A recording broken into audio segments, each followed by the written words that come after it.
Welcome everybody, this is your Strategy Wolf and welcome to a new Let's Play project. I'm really looking forward to welcome to OldWorld. The reason why we're starting this right now is that you kind of smashed my stretch goal, my first stretch goal, and you were killing it. You raced over the 200 subscribers very quickly and I feel very honored, astonished and also overwhelmed by this. So thank you very much for the support. I'm really happy that apparently my content, despite its nichiness and slowness, still has some people that enjoy this. So thank you very much for tuning in so far and supporting this channel. This has been a great help and I really do appreciate it. It motivates me a lot, so thank you so much. And here we are. Of course, I want to fulfill my duty, and it comes in pretty handy at the moment, since you might have noticed that the Crusader Kings is on hold at the moment due to technical problems, and I've been just uploading Victoria recently anyways. So yeah, from now on, at least until I'm gonna fix the Crusader Kings problem, it's absolutely not cancelled or anything yet, and I want to keep it on the channel. It's gonna be two Let's Plays that we have on both the Victoria as well as the OldWorld Let's Play. Alright, so much about OldWorld, and let's quickly talk about the game, why I love this game and why I'm so excited to bring it to you. I've been playing it for the last 2 years here and there irregularly, and I think in the beginning was still early access, so it's I think a smaller game, and also not from the biggest developers. I must say it has become my favorite 4X game in this genre over the last years, since when you compare it to Civilization or Humankind or games like this, for me the main advantage of OldWorld is that it actually sticks to one episode of history. So we mainly stay in the ancient world, and it sounds always great to lead a civilization through history from Stone Age to modernity, which is also of course tempting and interesting. I also like Humankind and Civilization, don't get me wrong. However, this one gives me a lot of more immersion, also due to roleplay elements, and yeah, you don't really feel like off-balanced or out of the world, despite of course this is not a historic game. Based on historic accuracy, but at the same time you're at least in the same kind of era of time, and for me this is increases the immersion a lot. And yeah, but not only this, the game is also very well balanced or brings challenges in the late game, and it's very, very hard for me also. So I've lost plenty of games in this one, and if I like this, I can't just stress it enough. For me, OldWorld is really a gem, and I'm a really big fan of it. I hope you guys think similarly, and that we will have a great time together. Let's also, after a short organizational disclaimer, let's jump in soon.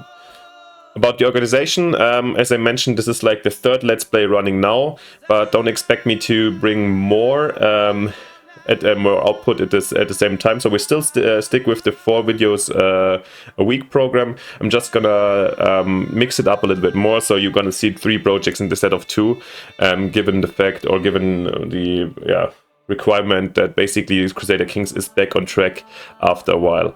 And for the next 2 weeks you can just see Victoria and OldWorld, since I'm also on a quick vacation in the southern United States, in the Gulf of Mexico, traveling from Miami to New Orleans. So you might run into me over there if you're from there. Taking it back to the roots of my strategic command Let's Play. So if you haven't seen this one, check it out. I've been playing the Confederate States, so maybe I'll learn something over there. Apart from this, I try to pre-produce as much as I can, so you can see hopefully still 4 videos a week. If not, I will let you know deviations or details also in the community section, so always check it out if you want to be updated. I'll try to inform you what's going on. Alright, so much about these disclaimer, these kind of organizational things, and I don't want to waste too much time just talking about stuff. So let's have a look what we're gonna do. And I've been playing so far I've been playing both the random scenarios, where you have random worlds, of course, like a classic 4X game, both also like the real world scenarios that are with the accurate map. I do enjoy both ways a lot. It's a little bit about your taste. just for beginners. I think it's a good idea if you haven't really played the game and you want to have a look. I would recommend maybe start the game with Egypt on a real world map, where because you don't have so many enemies surrounding you and you have a little bit of time to learn the economical mechanics, since AA also sometimes is really, really aggressive in here, and it might get challenging. Anyways, this time we're gonna not do any of those, and I've decided I want to check out scenarios with you. And this time we're gonna go to check out the Rise of Carthage. The Rise of Carthage. Guide the nation of Carthage from its founding on eternal greatness in its history-inspired campaign. Carthage was founded by Queen Dido on the northern shores of Africa as a small Phoenician colony. Over time, it expanded along the coast to Mediterranean islands and the shores of Europe, becoming the richest nation in the region, known for its wealth and seafaring skill. The campaign consists of 4 scenarios that will take you from humble beginnings as a colony struggling to survive against nearby raiders to a powerful empire waging war against the emerging power of the Roman Republic. Exactly. That's what we're gonna do. I tried to play. I have no idea how these scenarios, how long they are, to be honest. Haven't done any research, so this can be considered a blind let's play. And we're gonna try to do all 4 of those. And we're playing on the medium difficulty of Dido. And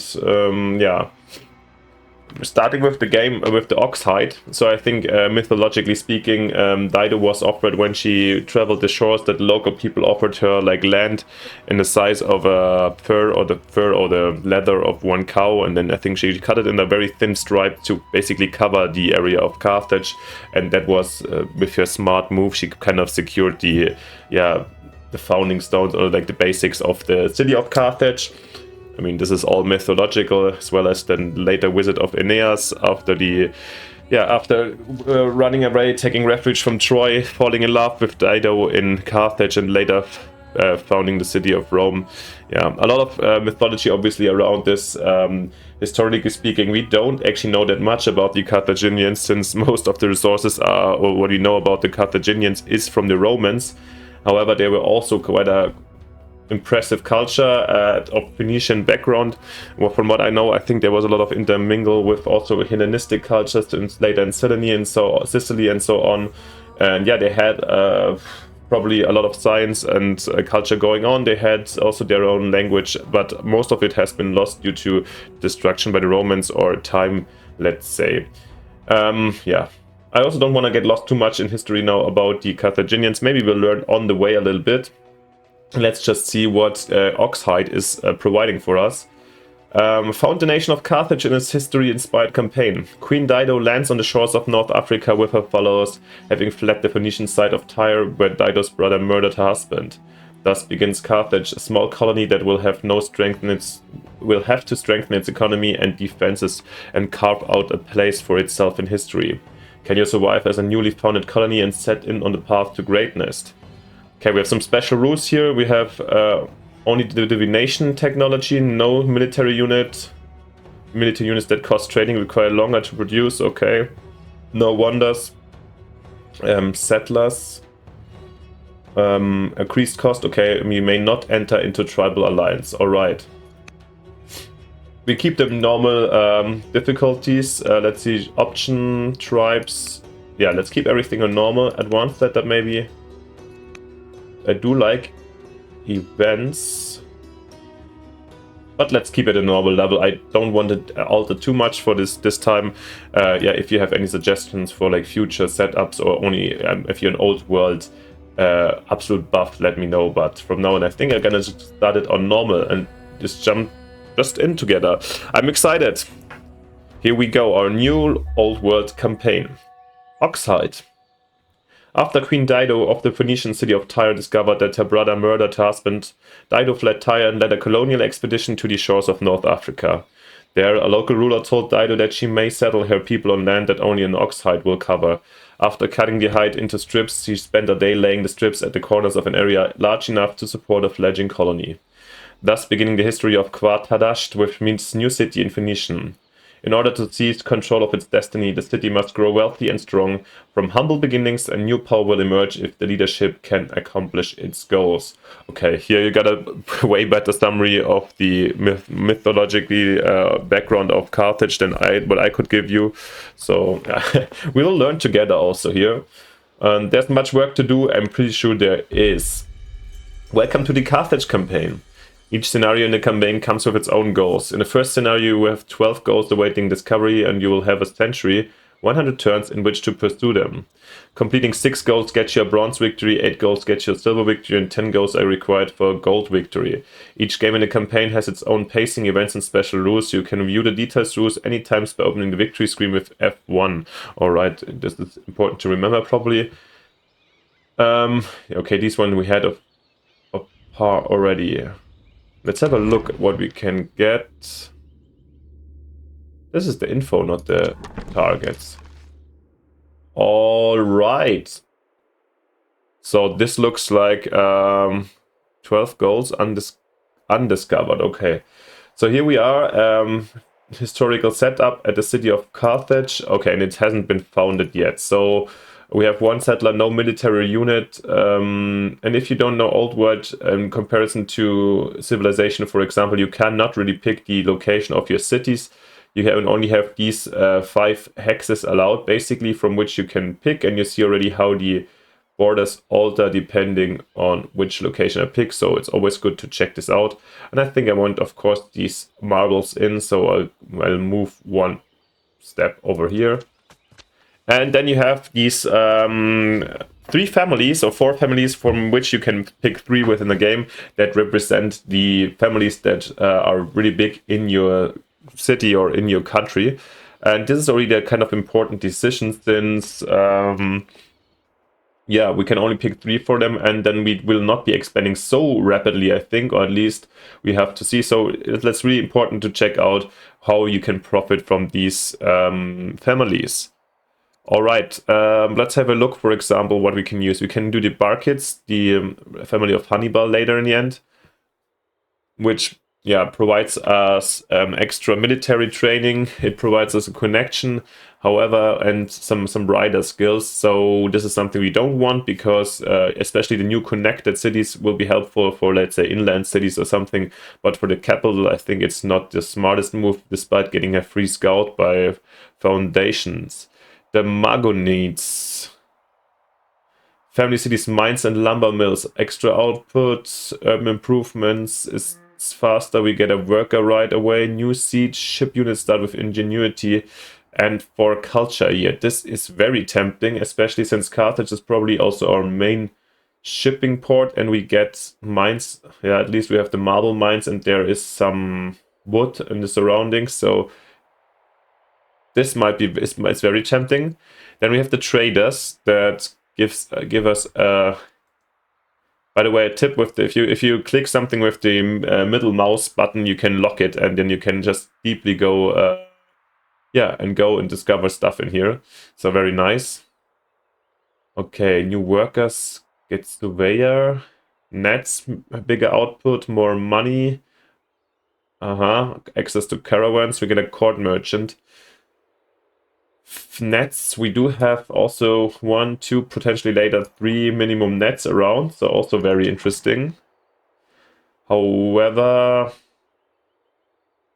yeah, I don't know, it's not like necessarily the first choice I would pick, but we shall see.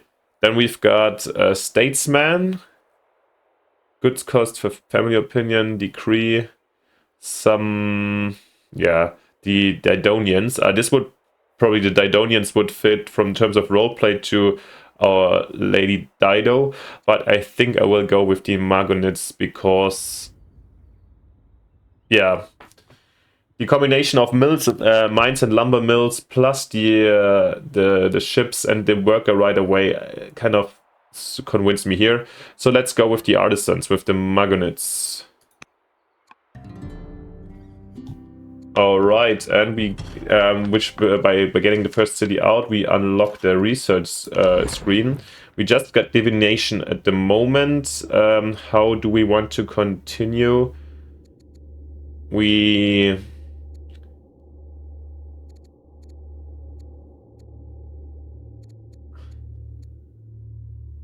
Yeah, what do we want to get soon? Here for we need stone cutting,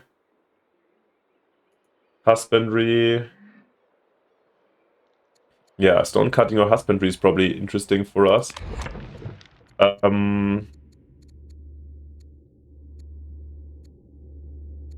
Where do we see stone cutting actually? Ah, it's in next technologies. So I think trapping, not really now for us. I think I'll start with the iron working. Yeah, also enables us to get warriors out, so this will be useful. Still takes 9 years. Alright, and now another core concept of the old world, by the way, if you don't know it by now, is the orders we have. So we have 10 orders, so basically every move we make costs us certain orders and also things we want to do. So the result of that is basically that you can't just always move every single unit, which makes it way more interesting, and yeah, which makes it absolutely the decisions are very important to make, and yeah, it gives another layer of depth into the game, which I really do enjoy. So yeah, before we do this, maybe let's have a look on Dido itself. She's 23, a diplomat. So okay, the families like you if you're a governor, as a leader. Okay, the tribes like you, that's good. But we can't do tribal alliance anyway in this scenario, as far as I remember. And we could get caravans out. Alright. Should we already get her into Carthage as a governor? And I think definitely, since she's cunning. Oh, I didn't see that she's cunning. Where was that? Cunning. Ah, that's the governor. Ah, that's the caravan. Okay. So she's definitely the best governor we have right now. She also gets experience, and especially here some growth is really helpful. So we're gonna put her right away into as governor of Carthage, which took 2 orders already, as you might have noticed. And the next move will be getting a... What do we need first? I think also getting the fishnets out is probably the wisest move, since the extra growth is going to really come in handy at the beginning. So let's build some fishnets. And you guys over here, I think this is going to be the last we're going to do, is to scout a little bit. But we can also still collect some, harvest something over here. So we're going to take this money, at least also takes an order. So you can always harvest some resources that are out of your city borders, but this will come back in 10 turns exactly, and you can make use of them later. So at the moment, I'm just gonna harvest these resources a little bit to start. Alright, so much about the first turn. I think this is already the first one, so let's just end the year and go to number 2. Breakout. Years after founding of Carthage, Queen Dido ended her life rather than be forced... What? Into... This is... okay. Is this normally went here? Queen Dido ended her life rather than be forced into marriage to a tribal chieftain. For many long decades, the new city was forced to pay tribute to local tribes for use of land. The city's ideal position at the center of the Mediterranean Sea has afforded it many economic opportunities. Trading ships traveling between Tyre and Phoenician colonies in Iberia began to make regular stops in Carthage. Immigrants flowed into the growing colony. Within its first century, new city swelled to over 30,000 population. Now, after the passing of 4 generations, Carthage has erected city walls and refused to pay its tributes any longer. Marcus, the bold new king of Carthage, has seized lands of the tribes closest to the city, uniting the region into an ancient metropolis. Soon as the city's wealth grows, it will be even able to hire mercenary fighters from the surrounding tribes. Alright, okay, we get walls, we get the militia, and she dies already. Alright, we have to research 2 technologies, we shall do this. This is of course very sad, since Dido is gone and we just fired out 100 civics. Yeah, I mean, it's bearable to placing her as a governor, but okay, next time if you replay the scenario, remember you will lose her anyways. But since we are playing roleplay also here, since I forgot this in my disclaimer by the way, of course, as you know me, I try to not maximize everything out, but like try to do a little bit of roleplay. Of course, here in this scenario where we have certain goals, we of course try to fulfill the goals, but yeah. Anyhow, But she got kind of replaced by somebody else over here. That's interesting. Who's that? Oligarch Idash of Carthage. Alright. Getting some civics. Oh, orator and some happiness. That's good. And mines and quarries output. Also very good for us. So this is interesting. So nice. And where's this worker coming from? Did we have 2 workers already last turn? Or just one from founding and one from the family? I don't know, but okay. Fair enough. Then we will construct also this mine parallel to the fishnet, so this will help us expand a little bit faster. Next move is we will go scout further. Let's harvest also these elephants. Okay, here we found some kind of ruins. I saw them here on, I don't know if this is Malta, to be honest, Gosira. I have to find out. But these is like those the tiny villages in Civ. I should stop making too many Civ references over here. We may get to know Lake Tritonis, so we're getting some legitimacy. Legitimacy here is a value that just goes, it helps you having good relations to your internal families, gives you extra orders, and yeah, it's in a free game. It's then you have these ambitions, but here I don't know how it works. Just yeah, so you know what legitimacy is. 16 is very low, but normally it grows over time very much. And here we found something. Our explorers discover a cache of jewels hidden deep in the abandoned ruins. Their orders were to explore the lands. Would you rather they exploit the discovery instead? Keep the jewels or fire out some military training to get even more? I think we can... The treasury would be grateful if we found more jewels. Okay, let's do this. Wonderful. By the way, how is he doing? He's also a diplomat. He's also cunning. Is he basically the same? Okay. Can we actually also see something about his... I always forget here. He's just a rando. Okay. Descendant of Dido, but there's nothing special. Okay, he's even younger. Well, it is what it is. He's absolutely the legitimate heir to Dido. There's no dispute about this. That's all, definitely what I can say. And we discover a little bit more. So here we have a city site, by the way, where we can found new cities.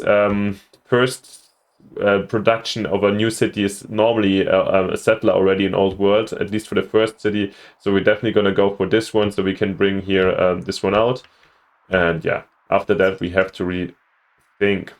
And since we have the militia over here, let's also scout a little bit in the westernwards direction. And that's it already. We lost all our orders and can happily go to the next year. Alright, we've got... actually no bigger things, so we can use this. We are still constructing, so we can use this round fully for scouting. A citizen from Carthage approaches the lands of the Libyans. One of their hunting parties rides towards to parley. One hunter gestures broadly as she speaks. You may control the land near your city now, where you're able to run and hide behind your walls wherever you wish. All of our warriors ride into battle. Do not venture into our lands, nor set your eyes upon what belongs to us, for our walls cannot save you out there. Alright, the Libyans. Warn them that Carthage is a mighty nation, however, and will no longer cower before the threats of primitive tribesmen. Do we see them already down here? Getting them at... I mean, and with a little bit of plus 20, they would be over 100, so green, so would treat us nicely. 150, we just found it in the ruins, so actually I think I'll go for this. Now we're on truce, so at least I don't expect too quick of plunders.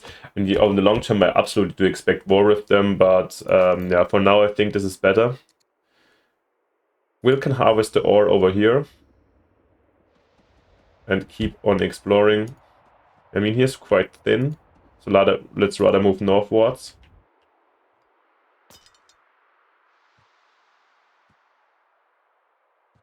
And yeah, Actually, one other feature you can also the units are the movements are limited by the orders, but also by their own movement rate.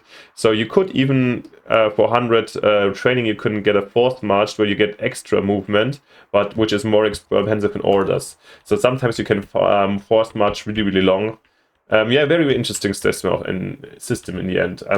Once again, I'm a fan of OldWorld. Next round.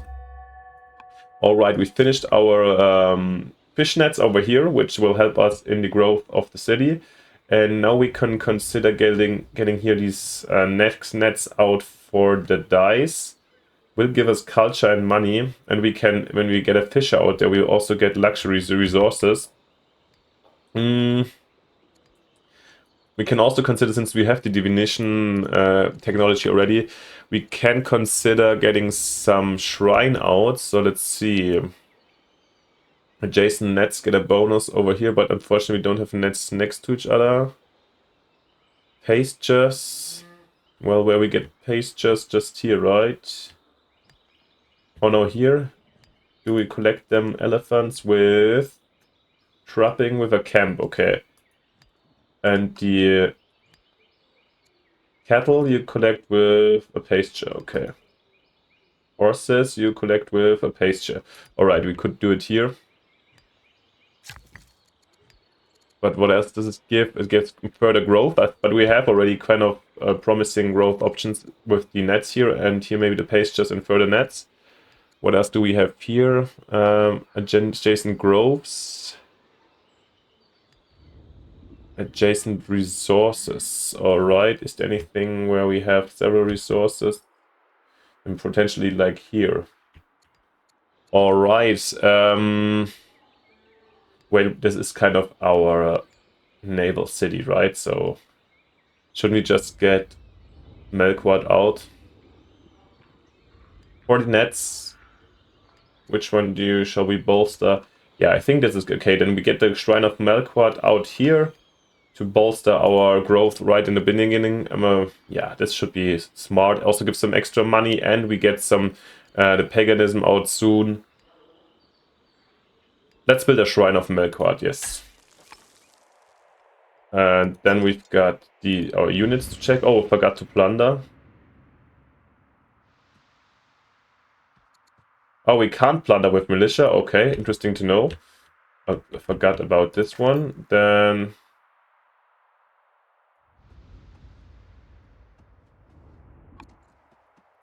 we found the Numidians. Oh, the Libyans are 99 apparently. Again, this is still a truce, but I don't know if the green or the gray is actually a big difference here. Yeah. Well, still will be helpful. Okay, over here, the unfair treatment. An emissary from the Numidians rides forth under banner of truce. The Libyan tribes near your city have been forced to ignore your growing wealth and power. The tribute demands were harsh. They have paid the price for treating you unfairly. We respect that you have earned your place in this land. Now, yet we are still the elders here. Shout the respect that we are due, and our two people will live together as neighbors. Pay a large tribute in iron. Payers refuse to pay any tribute.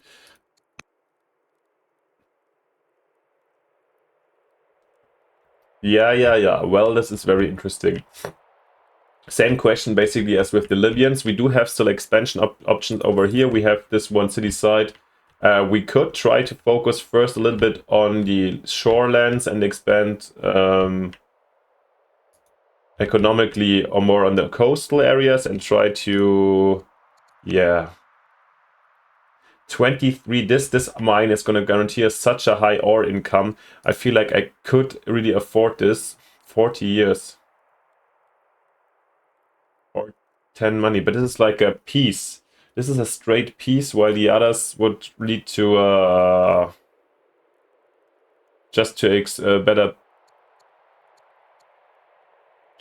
better relations. I don't really feel safe right now with just the militia, so, and they are very close to actually, and we get the ore mine, so I think I'll go actually for the iron, so for the peace. And since this is already decaying, I feel like we're just gonna build up first here, expand to these barbarians ignore the Numidians and probably then take on the Libyans at some point, since we have the peace over here. Yeah, pay a larger tribute in iron to secure a more stable peace.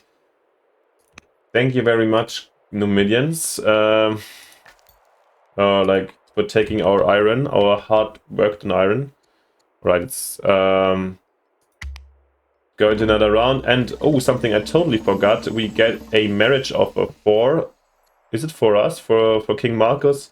Yeah, how is the family actually thinking the Margonids are doing? Alright. How shall we respond? Who can we can do the oligarch. We can marry her right away. She is the family head. She is... Oh, she's also the governor of Carthago right now, of Carthage. Sorry, Carthago is Germany. Or we can go for Shamshi the Swift, a hero.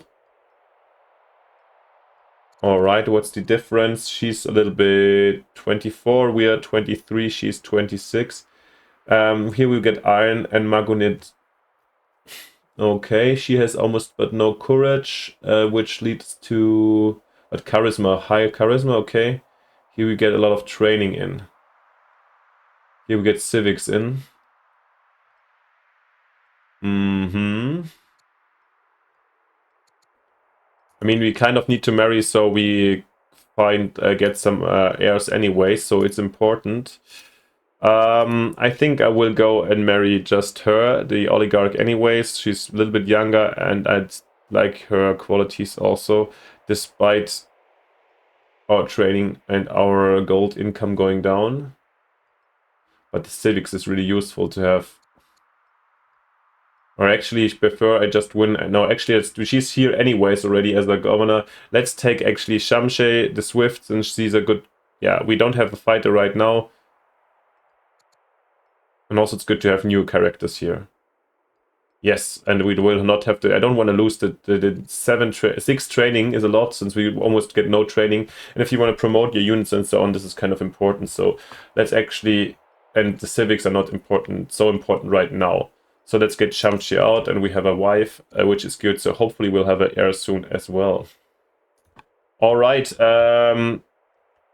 Yeah, I think the rest of the term I'll do in the next episode, actually, because, yeah, this is a good timing. I really hope you enjoyed the start in this Dido Carthage campaign.